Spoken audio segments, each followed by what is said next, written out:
안녕하세요 여러분들 반갑습니다. 주식 트레이더입니다. 여러분들 2024년 정말 수고 많으셨어요. 오늘 시장을 보면요 수급에 대한 변화가 살짝 생기고 있습니다. 그런데 오늘이요 여러분들 시가하고 종가 아시죠?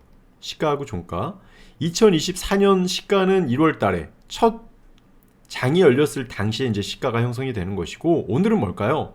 2024년 마지막 거래일에 연차트상에서 캔들이 마감이 되는 날, 그러니까 연차트상에서는 종가가 이루어지는 날이에요. 그래서 오늘 시장에 대한 변화에 큰 의미를 두지 마시고요, 이제 잠깐 쉬는 동안에 장 폐장하고 한 며칠 동안의 글로벌 시장의 흐름을 보면서 여러분들의 전략을 체크하시는 게 좋습니다. 먼저 이렇게 보면요, 오늘 12월 30일이잖아요 이렇게 월요일날. 오늘 장 마감되면요 31일날 안 열리고요, 2일날 이틀 안 열려요. 그리고 1월 2일날 열립니다.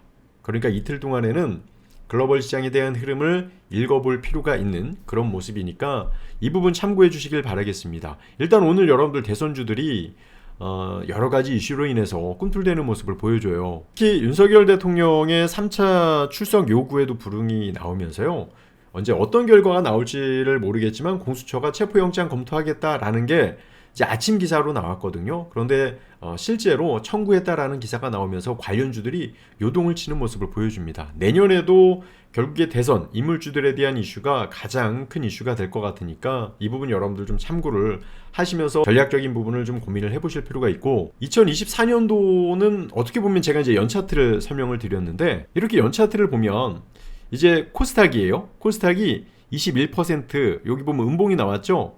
시가는 866포인트에서 시작을 했고 종가가 이제 678, 이제 끝나는 걸 봐야 되는데 21%나 하락을 했어요. 코스피는 이렇게 시가는 2645포인트에서 시작을 했고 지금은 2412포인트, 약 한 9% 하락을 했거든요. 그러니까 올해 여러분들 어떠셨어요? 올해 만약에 여러분들의 자산이 조금이라도 늘었으면요 진짜 대단히 잘 매매를 하신 겁니다. 보시면 한국은 최악인데 일본 증시 헐벌, 미국 버블 붕괴 후 35년 만에 최고치, 이런 게 나오죠. 예전에 미국 일본이 뭐 잃어버린 10년, 20년, 30년 이야기가 나왔는데 지금 이렇게 좋은 모습을 보여줘요. 그래서 우리나라가 어떻게 될지 좀 참 내년이 궁금한데요. 아시아 태평양 주요 주가 지수 등락률이에요. 그러니까 올해 2024년 1월부터 이제 23일까지인데 대만은 저렇게 28%, 홍콩은 16%, 싱가포르도 15%, 일본도 15%, 중국도 14%, 말레이시아도 9%, 인도도 9%,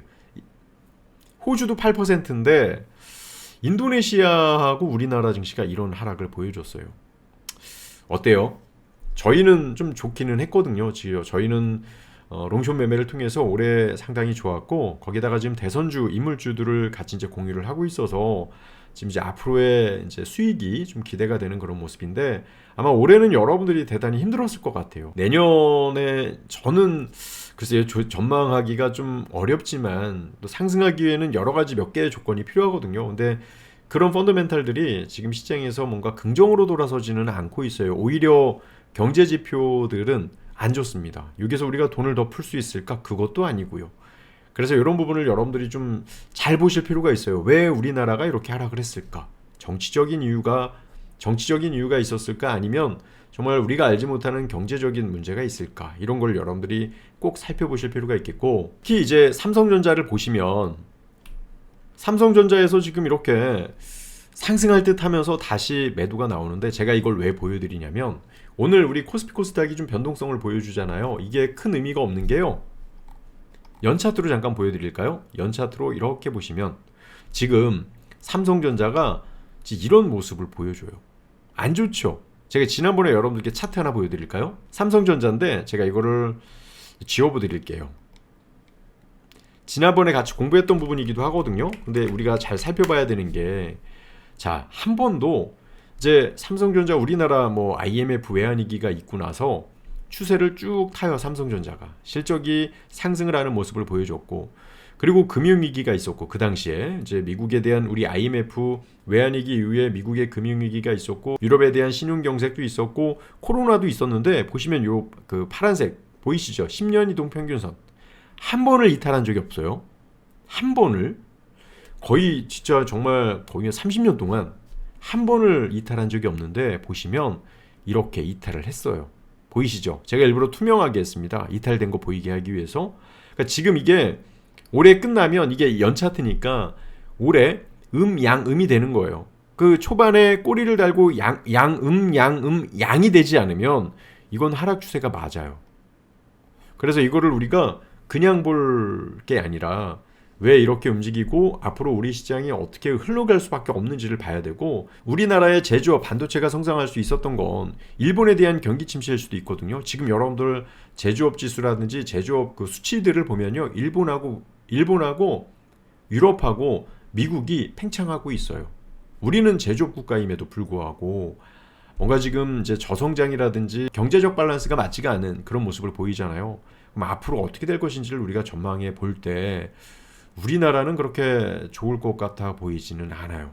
진짜 인위적으로 경제 부양책을 하지 않는 한, 그럼 이제 환율에 대한 변화가 생기겠죠. 지금도 그런 이유로 이제 환율이 변하는 것이고, 삼성전자가 왜 2000년도 때 그리고 이제 상승하기 직전에 막 100만 원, 200만 원 했던 것을 갑자기 10만 원, 만 원대로 움직였던 이유가, 그 전에 100만 원, 200만 원은요, 여러분들 삼성전자 좋다 사라고 해도 개인이 사질 않았습니다. 200만 원, 300만 원 하니까 돈 있는 분들만 사는 그런 그 종목이었는데 지금은 국민 주식이 되어버렸어요.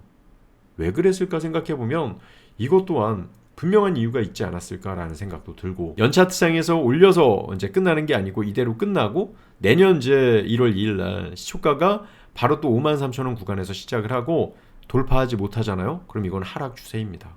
그럼 우리나라 시장 어떻게 돼요?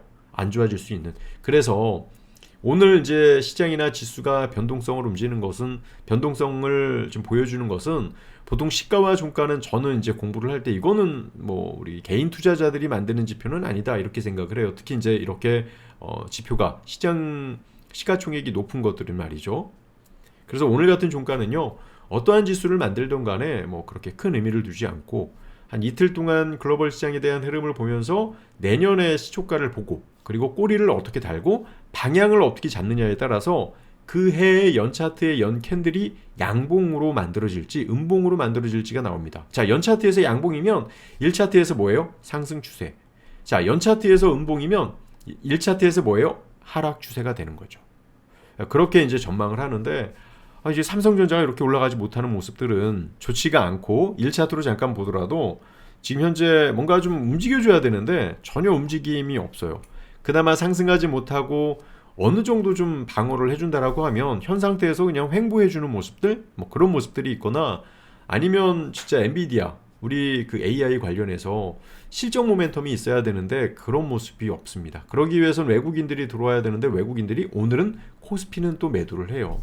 그래서 이런 산업 전망들을 여러분들이 좀 읽어보시면서 내년을 좀 체크를 해보시면 좋겠고, 보시면 코스피에서는 이런 종목들이 좀 이제 관심을 보고 있죠. 보통 여러분들 이게 이제 유료 어플이기 때문에요, 여러분들이 그냥 보시면 보유 매도 이것만 보면 여러분들이 대응 불가합니다. 보통 이렇게 매도면 매도 가격, 매수면 매수 가격이 나오기 때문에 그런 부분을 좀 활용하시고, 지금 여기에서는 이슈가 이런 종목들이 움직이고 있다 정도만 체크를 해보시면 되는데, 이런 모습들을 보면요, 어떠한 종목들이 시장에서 주목을 받고 있는지를 알 수가 있어요. 코스닥에서는 참 다행인 게 지금 2차전지 보시면 쭉 제약주들도 조금 좀 강한 그런 모습들을 보여주고 있죠. 이게 연속적일지가 대단히 중요해요. 그래서 내년 시초가가 좀 중요하니까 여러분들도 그런 포인트를 좀 보시도록 하고, 저희야 상승할 때나 하락할 때나 이제 원금 수익 보장은 아니지만 방향을 잘 잡아서 조금씩 계속 쌓아가는 그런 매매 전략을 좀 드리고 있는데, 보시면요, 2021년도에 운용사 수익이에요. 이게 1등부터 10위까지인데 2021년도에 1등은 28%, 22년도에는 마이너스 12%였는데 1등이었어요.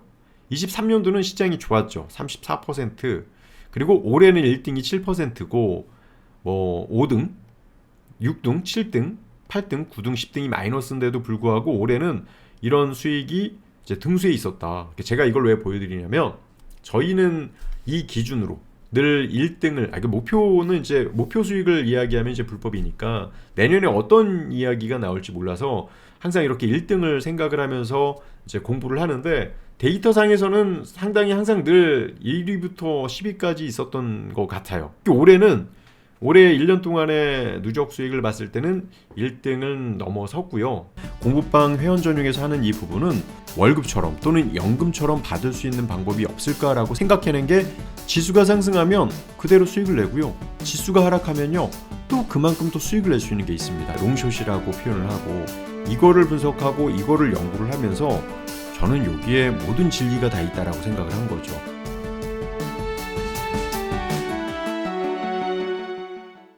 내년에 이제 어떻게 될지 욕심 없이 만약에 시장이 좋다라고 하면 2023년도 이상의 수익도 줄 수도 있고 변동성이 있으면 2022년도 이렇게 마이너스였는데 우리만 또 좋을 수도 있을지 뭐 이런 생각들을 하면서 좀 같이 이제 체크를 하는데 내년에는 이걸 비교하면서 여러분들하고 롱숏에 대한 결과물을 좀 보여드릴 생각이거든요. 그러니까 여러분들도 오셔서 매일매일 좀 공부하셨으면 좋겠습니다.